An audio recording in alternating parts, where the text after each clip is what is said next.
Mass grave of up to 40 bodies was found at a house of former police officer in El Salvador. A mass grave of up to 40 bodies, most of them women, was found at a home of a former gang leader turned police officer in El Salvador. So far, the remains of at least 24 people had been found in a house in the community of Chalchaupa, northwest of the capital, San Salvador. Hugo Ernesto Osorio Chavez, whose house is on the same site as the cemetery, is one of the at least 10 defendants according to the Attorney General. On Thursday, El Salvador officials confirmed they were excavating a grave that was found in the home of a former police officer and contained about 40 bodies. Most of them are believed to be women. Former police officer Osorio Chavez, who had previously been investigated for sex crimes, was arrested on May 8 as a prime suspect in the murder of a woman and a daughter after neighbors alerted authorities.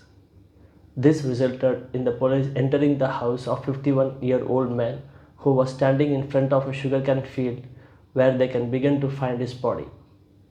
Neither Osorio nor his lawyer could immediately ask for an opinion. Excavation of all the bodies could take another month, while excavation continues in other parts of the property during that time. Authorities added.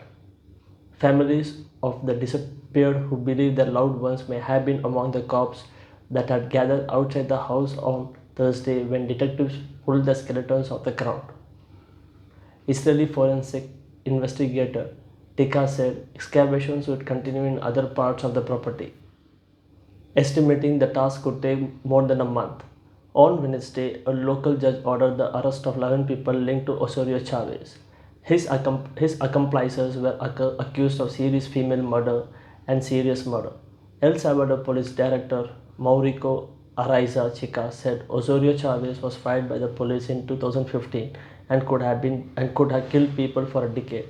He told us that he found victims on social networks and looked for them to seduce them with the American dream. This psychopath has been arrested, and I believe 19% of the people who helped him have been arrested. To date, the authorities have followed 9 cases of serious femicide and 5 other serious murder cases in connection with these cases. According to AIDS group, violence against women in Latin America has increased during the coronavirus pandemic. Separately, in Mexico this week, 72-year-old man was arrested as a suspected serial killer by women. The remains of several people were found at their home in the state of Mexico during an investigation into the death of a 36-year-old woman. Thanks.